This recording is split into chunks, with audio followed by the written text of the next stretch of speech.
La neuropsicología está dentro del conjunto de disciplinas que estudian al sistema nervioso central y que hacen a las llamadas neurociencias. La neuropsicología es una disciplina científica que estudia la relación existente entre las estructuras y el funcionamiento del sistema nervioso central y los procesos cognitivos comportamentales.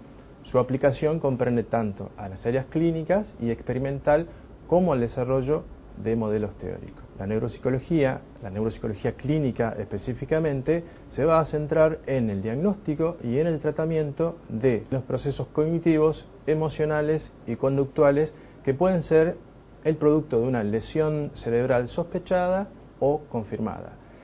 Se va a basar obviamente en la evaluación neuropsicológica para poder determinar los perfiles cognitivos de estos pacientes, es decir, poder determinar qué dominios cognitivos están preservados y qué dominios cognitivos están alterados. Esto va a ser de gran utilidad para poder implementar programas de rehabilitación neurocognitiva que puedan ser adaptados a la situación de cada paciente y que pueda servir para poder rehabilitar la función que esté alterada y poder organizar estrategias que sirvan para mejorar la calidad de vida del paciente y su integración sociolaboral. Los dominios cognitivos o las funciones cognitivas son de suma importancia para nuestra supervivencia y para nuestra adaptación a la vida cotidiana, ya que estas funciones son las que nos van a permitir centrarnos en lo relevante y dejar de lado lo que no es importante, poder permitirnos tomar decisiones en función de nuestra experiencia, poder resolver problemas conocidos, pero así también poder resolver problemas novedosos. También son importantes para la toma de decisiones, para la cognición social, el juicio ético y moral. Y es así como estos dominios deben ser estudiados y comprendidos, y vamos a hacer hincapié en estos que son los más importantes, que es la atención, el lenguaje, las praxias, la memoria, las habilidades visoperceptivas, las habilidades visoconstructivas y las funciones ejecutivas. En relación al dominio cognitivo de la atención,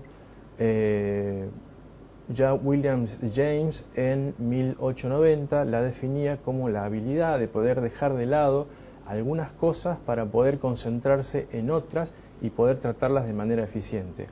Y podemos decir que los procesos atencionales facilitan, mejoran o inhiben otros procesos neuropsicológicos, asignando recursos cognitivos que permiten que la tarea se lleve a cabo y se realice de manera eficaz. Entre los modelos atencionales desarrollados, uno de los modelos más importantes es el modelo de redes atencionales de Posner, ya que este identifica 3 redes atencionales y define su función, las áreas neuroanatómicas y el neurotransmisor interviniente en cada red. La primera red es la red de vigilancia y de alerta, que está relacionada con el nivel base de conciencia y es la que nos permite la receptividad, estar receptivos a los estímulos, poder recibir esos estímulos y poder prepararnos para dar respuestas. Las áreas neuroanatómicas relacionadas con esta red son el sistema reticular activador, el tálamo, el sistema límbico, los ganglios basales y el córtex frontal. Y el neurotransmisor interviniente es la noradrenalina. La siguiente red es la red de orientación o red posterior. Tiene que ver con orientar la atención hacia determinadas localizaciones donde pueda haber un estímulo relevante. Las áreas neuroanatómicas participantes son la parietal posterior, el pulvinar lateral y el culículo superior, y el neurotransmisor interviniente es la acetilcolina.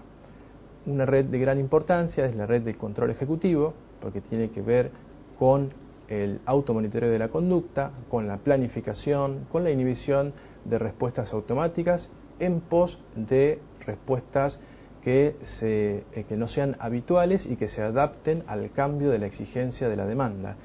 Y además sirve para resolver los conflictos entre los determinados tipos de respuestas. Las áreas neurocognitivas, neuroanatómicas que participan en esta red son el cingulado anterior, el prefrontal dorsolateral y el órbito frontal, y el neurotransmisor interviniente es la dopamina. En relación al modelo clínico de Scholber y Matir, que tiene que ver con tipos de atención según el mecanismo implicado, vamos a distinguir la atención focalizada, que es esta habilidad de dirigir la atención a estímulos específicos. La atención sostenida es esta habilidad de poder mantener la atención durante una actividad continua y repetitiva, es decir, poder sostener la atención por un largo periodo de tiempo mientras se está realizando la actividad.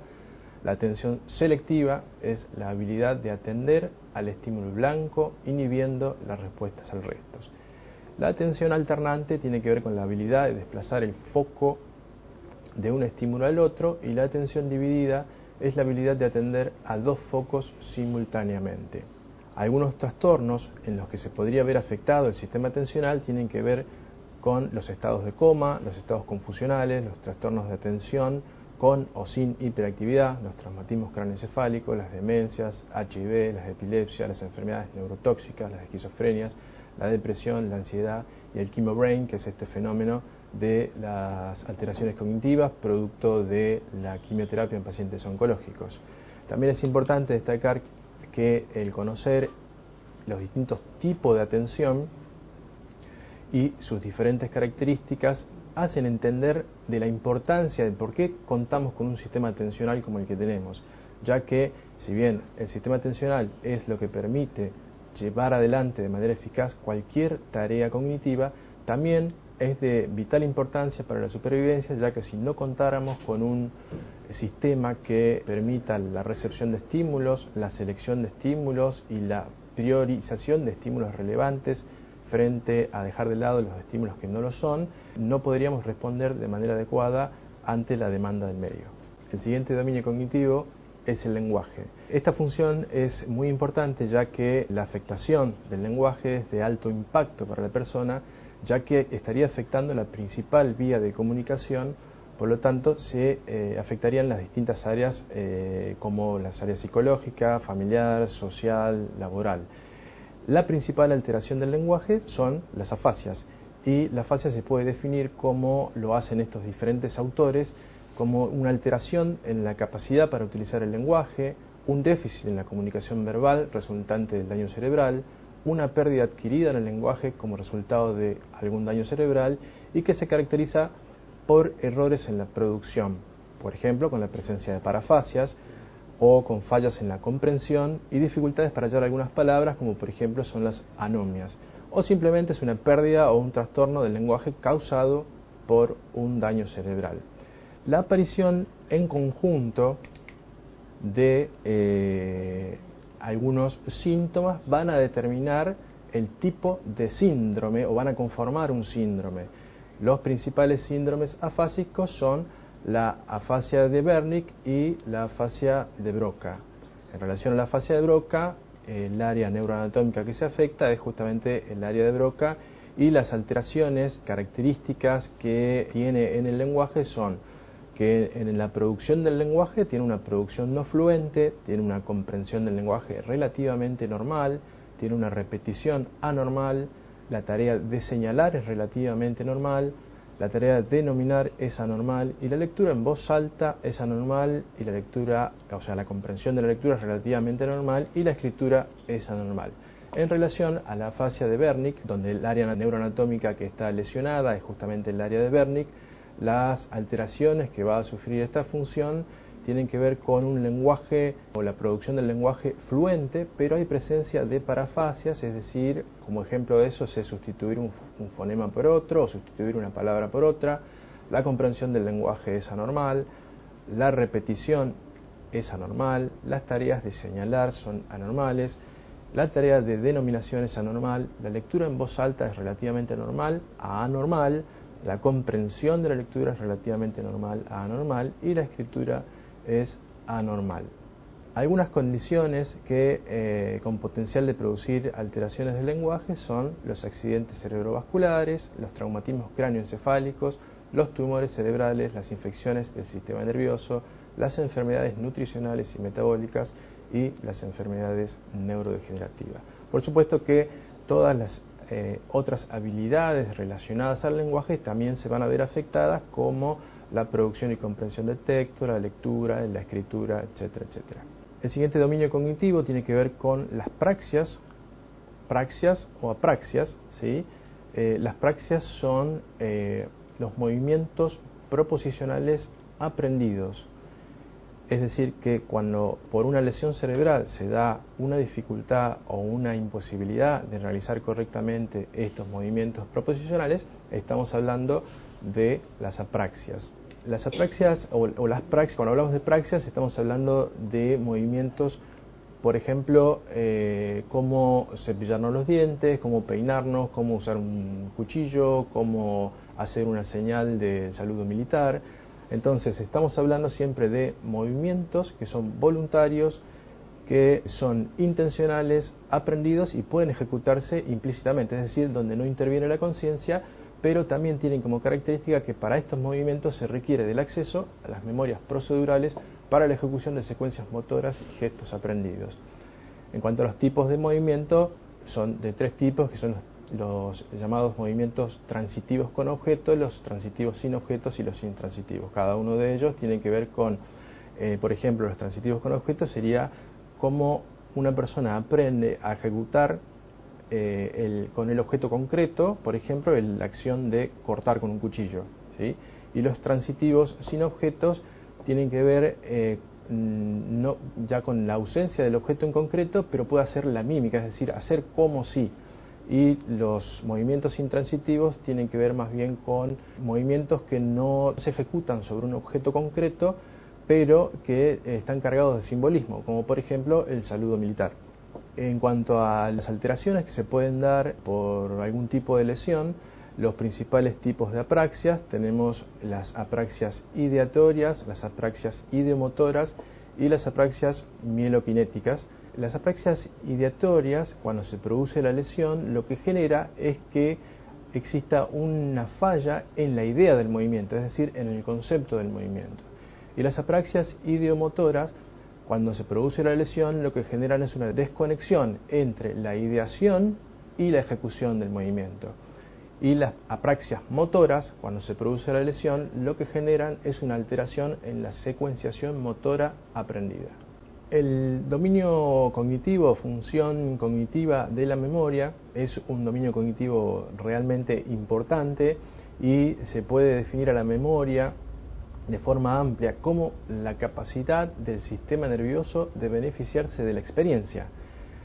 Entonces, términos como aprendizaje y memoria se van a volver inseparables, ya que ambos hacen referencia a cómo el sistema nervioso, el cerebro, se va a beneficiar de la experiencia generando cambios en el cerebro y después cómo esos cambios almacenados pueden volver a ser recuperados a través de los sistemas de memoria. Usualmente se utiliza el término memoria como un término unitario, pero lo más adecuado es hablar de sistemas de memoria, ya que son un conjunto total de sistemas cerebrales, es decir, los distintos tipos de memoria que se fueron definiendo y conceptualizando, por los cuales nos beneficiamos de la experiencia.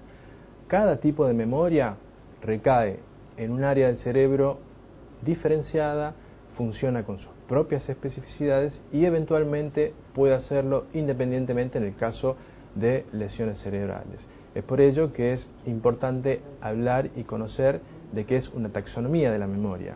Antes de poder mencionar los tipos de memoria, es importante destacar los procesos que intervienen en la memoria, ya que la memoria es un sistema de procesamiento de información que se lleva a cabo a través de tres procesos importantes, que son los procesos de codificación, almacenamiento y recuperación. Los procesos de codificación tienen que ver con el momento del ingreso de la información, donde se da esta transformación de los pensamientos, ideas internas o los estímulos externos se van a transformar en representaciones neurales que van a almacenarse en la memoria a corto plazo o en la memoria a largo plazo.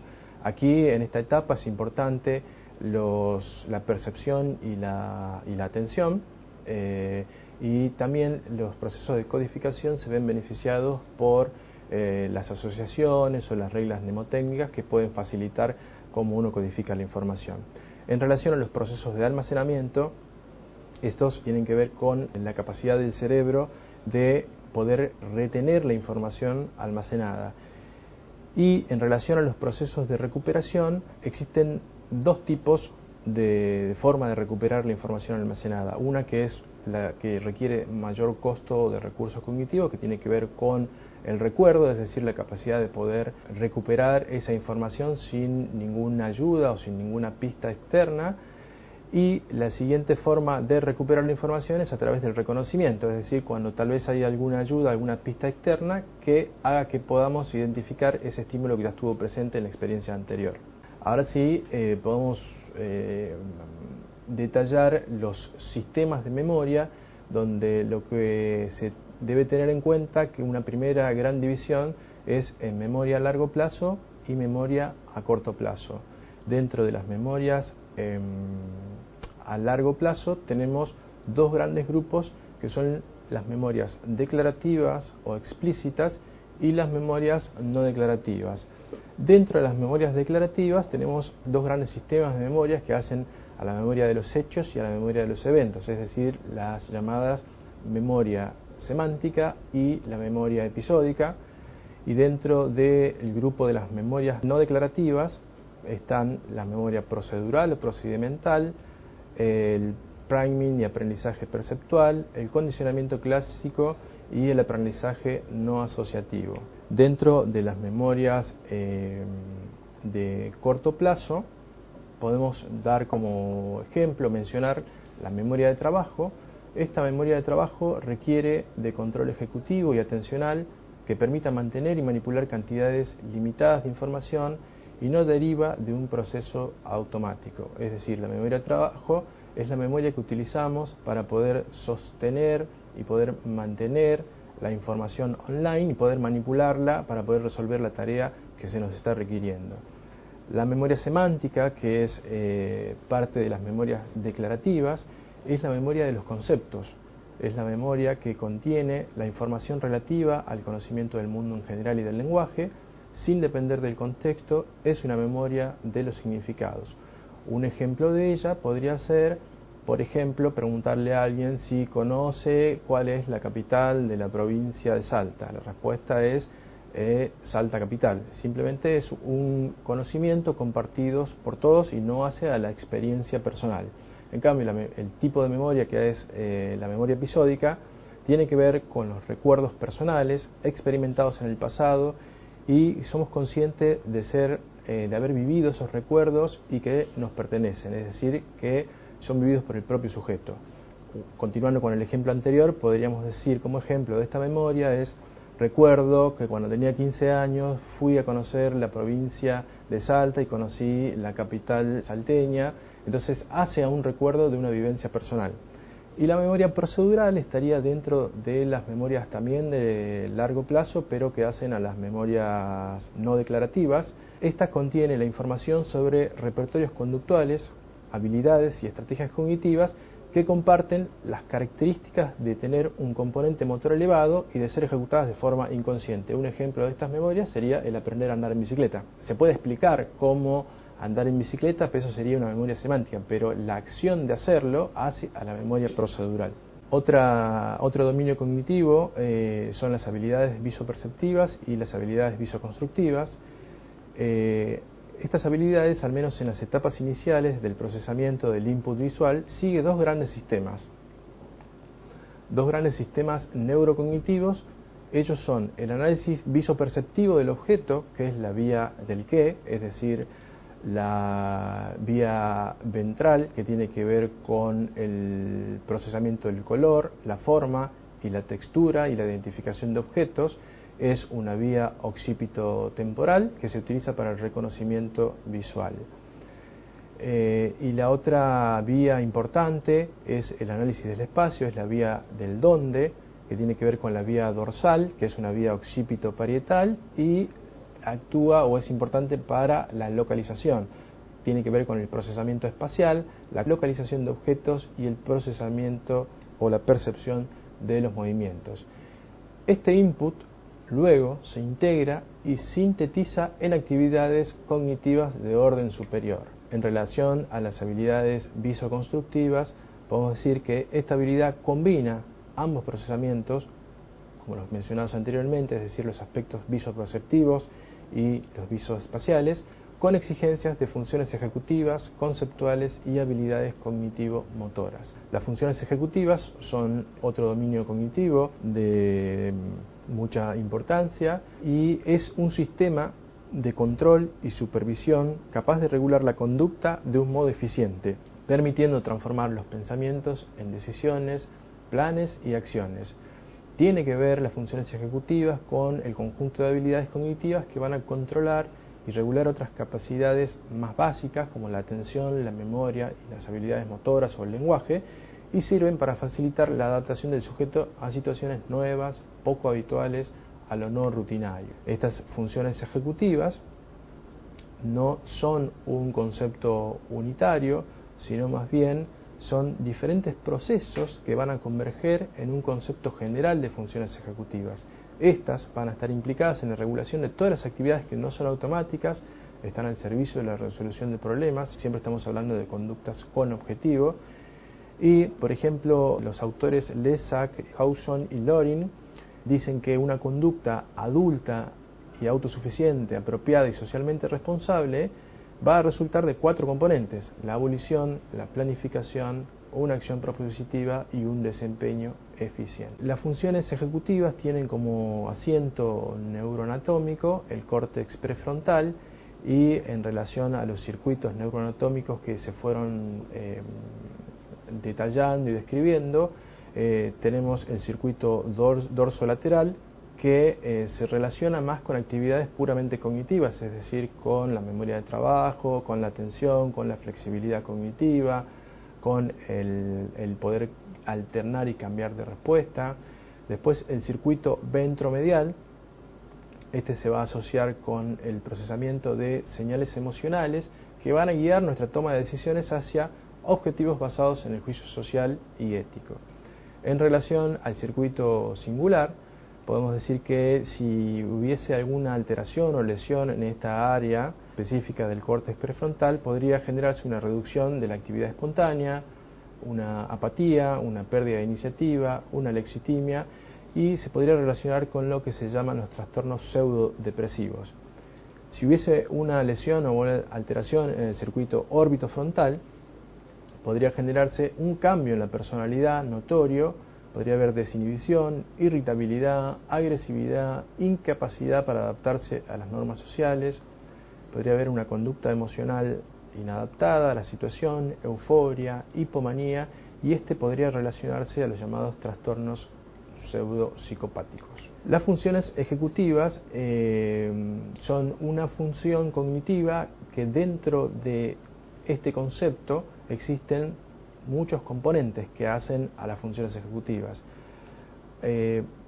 Para mencionar algunos de ellos, tenemos que decir que la planificación es un componente importante, la inhibición de la producción de respuestas automáticas que son inapropiadas a un contexto particular, es decir, que la capacidad de poder inhibir una respuesta y cambiar de respuesta y poder buscar una respuesta nueva que se adapte mejor a lo que nos están pidiendo. La flexibilidad, es decir, esta capacidad de poder cambiar o corregir la respuesta en base a la información que estamos recibiendo del medio, el automonitoreo de la conducta, y la memoria de trabajo, que tiene que ver con el mantenimiento en memoria de trabajo de los datos que se cuentan para el logro de un plan de acción y para poder tener el plan de respuesta. Resumiendo, es importante repetir o remarcar que la neuropsicología clínica es una de las ramas dentro de la psicología que más ha crecido en los últimos años para atender a la creciente demanda de asistencia. Muchos pacientes con diversas enfermedades son derivados para conocer su estatus cognitivo. Por ejemplo, algunas enfermedades en las que se pide la intervención de un neuropsicólogo se pueden ver en este listado, que cada vez crece más y se van incorporando nuevos trastornos. Por ejemplo, los accidentes cerebrovasculares, los tumores, los traumatismos encefalocranianos, las demencias degenerativas, el Parkinson, las esclerosis múltiples, las esquizofrenias, los trastornos bipolares, la discapacidad intelectual, los trastornos generalizados del desarrollo, la depresión, el trastorno límite de personalidad, el cáncer, el chemobrain, este fenómeno que se debe a los cambios cognitivos por quimioterapia en pacientes oncológicos, las diabetes, las enfermedades endocrinas, los trastornos de la adquisición del lenguaje y los trastornos del aprendizaje. Por eso es importante que los profesionales de la salud puedan formarse y realizar especialidades en la neuropsicología para poder dar respuesta a esta alta demanda.